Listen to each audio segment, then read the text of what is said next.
Hacking വിത്ത് Termux part 6 ഡയറക്ടറിയാണ്. So നമുക്ക് ഈ ഡയറക്ടറിയിൽ നിന്ന് വേറൊരു ഡയറക്ടറിലോട്ട് പോകണം. അതിനുവേണ്ടി നമ്മൾ നിൽക്കുന്ന ഡയറക്ടറിയിൽ എന്തൊക്കെ ഉണ്ടെന്ന് നമുക്ക് നോക്കണം. സോ അതിന് വേണ്ടി യൂസ് ചെയ്യുന്ന കമാൻഡാണ് എന്ന് പറഞ്ഞാൽ ലിസ്റ്റ് ചെയ്യാന്ന് പറയും. ഇപ്പോൾ ഞാൻ LS അടിച്ചപ്പോൾ സ്റ്റോറേജ് എന്നാണ് കാണിക്കുന്നത്. സോ അപ്പോൾ സ്റ്റോറേജ് നമ്മൾ പെർമിഷൻ കൊടുത്തുകൊണ്ടാണ് കാണിക്കുന്നത്.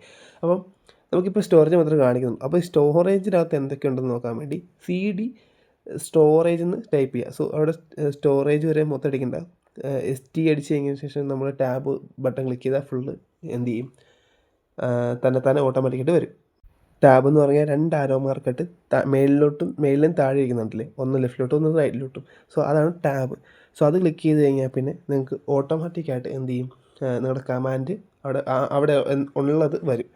ഇപ്പം ST അടിച്ച് കഴിഞ്ഞാൽ ടാബ് അടിച്ച് കഴിഞ്ഞാൽ പിന്നെ അവിടെ സ്റ്റോറേജ് ഉണ്ട്. സോ അപ്പോൾ ആ സ്റ്റോറേജ് എന്നുള്ള സംഭവം വരും. സോ ഓക്കെ, ഇനി നമ്മളിവിടെ LS അടിച്ച് കഴിഞ്ഞാൽ നമുക്ക് എന്തൊക്കെ കാണാൻ പറ്റും നോക്കാം. ഇവിടെ നമുക്ക് LS അടിച്ച് കഴിഞ്ഞാൽ എന്തൊക്കെയോ കുറച്ച് ഫയൽസ്